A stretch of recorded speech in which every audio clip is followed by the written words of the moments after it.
A short time ago, an American airplane dropped one bomb on Hiroshima.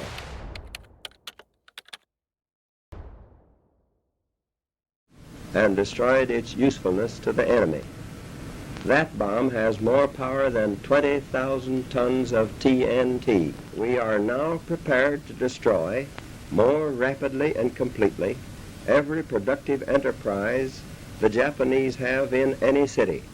Secret wasn't just stolen, but delivered perfectly. What if the fragile wall of American security, built on the ghostly fire of the atomic bomb, was shattered not in 1949, but in 1946? Welcome to iRich History. Tonight, we're looking into the episode of Enemies Within, to the shadows of espionage, secrecy, and Cold War paranoia, to ask a question that should send a chill down the spine of history. What if Julius and Ethel Rosenberg's betrayal had not been stopped? But before we proceed, kindly subscribe to support our community. The year is 1945. The war is over. The United States stands alone atop a smoldering world, holding a power so absolute it defies comprehension. The atomic bomb is not just a weapon. It is a shield, a deterrent, the ultimate argument. For a fleeting moment, there is only one sun in the sky. But in the dimly lit apartments of New York City, another sun is being forged in secret. Julius Rosenberg, an engineer for the U.S. Army Signal Corps, is not just a believer in the communist cause. He is a zealot. He and his wife, Ethel, have woven themselves into a web of Soviet intelligence, a network dedicated to one mission, shattering the American monopoly. In our history, they were caught. Their plot, though partially successful, unraveled. They were tried, convicted, and in 1953 became the only American civilians executed for espionage during the Cold War. Their names are etched in infamy. But what if the thread never pulled? What if the Rosenbergs operation didn't just give the Soviets a head start, but delivered the entire, finished blueprint? What if Stalin's fist closed around a working atomic bomb not in August 1949, but in the spring of 1946?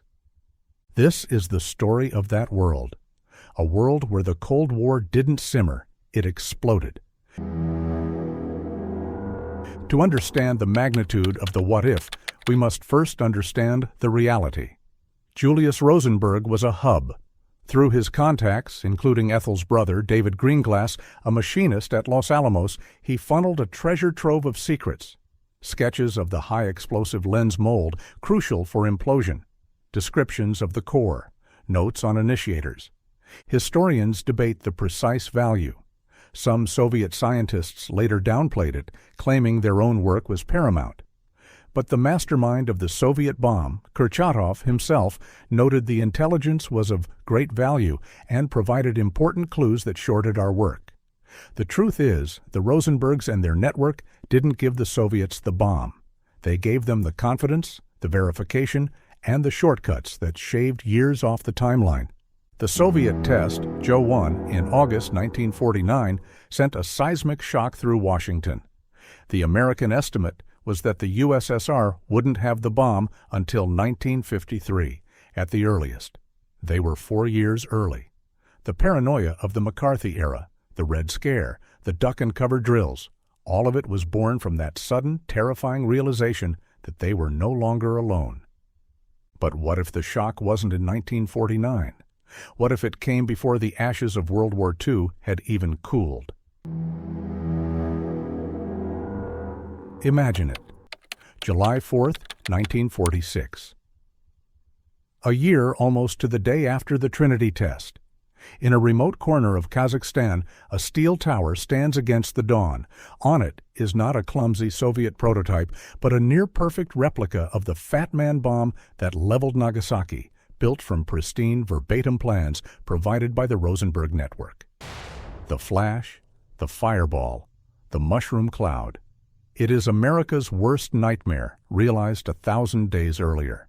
The geopolitical landscape instantly liquefies. President Truman is not the leader of the sole superpower overseeing a rebuilding Europe through the Marshall Plan. He is a man staring into an abyss that has just stared back. The victory glow of 1945 is extinguished forever. Europe, still a continent of rubble and displaced persons, now looks east and west and sees two nuclear giants. The concept of American protection becomes a morbid joke. Why would France or a crippled Britain tie their fate to a nation whose primary advantage has just vanished? NATO, conceived in 1949 as a mutual defense pact against a conventional Soviet threat, is stillborn. There is no mutual defense against this. There is only mutual assured destruction 3 years early. But the first true crisis would erupt in Berlin. In our timeline, the Berlin blockade of 1948 was the first major battle of the Cold War. Stalin, seeking to squeeze the Western Allies out of the city, cut off all land and water routes. It was a brutal test of will. The U.S. and U.K. responded with the Berlin airlift, a staggering logistical and humanitarian effort that kept 2 million people alive for over a year. It was a victory of ingenuity and resolve. Stalin, lacking a nuclear trump card, eventually backed down. But in our alternate 1948, Stalin is not just a dictator with a massive army. He is a nuclear emperor. The blockade begins as it did historically. But when President Truman announces the airlift, the Soviet response is not mere obstruction. It is an ultimatum, delivered through back channels with icy precision. Cease your flights. Withdraw from Berlin. Or we will be forced to interpret your violation of our airspace as an act of war, and we will respond with every weapon at our disposal. The meaning is unmistakable. The B-29s flying milk and coal into Tempelhof Airport are now potential triggers for a nuclear exchange. In the White House Situation Room, the calculus is horrifying. The U.S. nuclear arsenal in 1948 is still small, perhaps a few dozen unwieldy bombs. The Soviet arsenal, thanks to 3 extra years of perfect production based on stolen plans, is likely larger and more advanced. The Strategic Air Command is a nascent idea, not a formidable force. There is no good option. Risk the annihilation of London or Paris over a city deep inside the Soviet zone? Truman, a man of immense courage, would have been forced to blink. The airlift is called off. West Berlin falls. It is not conquered by tanks, but surrendered to the shadow of the bomb. The symbol of defiance becomes a monument to democratic retreat. The dominoes begin to tumble. A demoralized Western Europe, feeling abandoned by a neutered America, is forced into a posture of Finlandization, officially neutral but bending to Soviet will. The Iron Curtain doesn't just descend, it marches west to the Rhine. If Berlin was the first act of appeasement, Korea becomes the bloody sequel. When North Korean troops storm across the 38th parallel in June 1950, General MacArthur still begs for the tools to win, but now the Soviet Union is not just a supplier of MiG fighters and advisors. It is an active, nuclear-armed combatant from the start. MacArthur's brilliant Incheon landing turns the tide. As UN forces push north toward the Yalu River, the Chinese intervene, as they did historically. But now the situation is even more desperate for the communist side. Facing total defeat, what does Stalin do? In our history, he grumbled and accepted a stalemate. Here, he holds a winning hand. Perhaps a single Soviet Tu-4 bomber, a copied American B-29, takes off from a base in Vladivostok. Its target is not a city. That would be too brazen, even for Stalin. Its target is the massive UN supply depot at Incheon, or the fleet assembled in the harbor. A tactical nuclear strike on a military target. A warning shot. The fireball vaporizes ships, troops, and equipment. The political shockwave vaporizes the world order. The message is clear. American intervention anywhere on the Soviet periphery will be met with nuclear retaliation. The United States is faced with a choice. Escalate to all-out nuclear war, a war it is no longer certain it can win or retreat. Humiliated, terrified, and facing a public outcry, the government withdraws. Korea is unified under the Kim dynasty by 1951.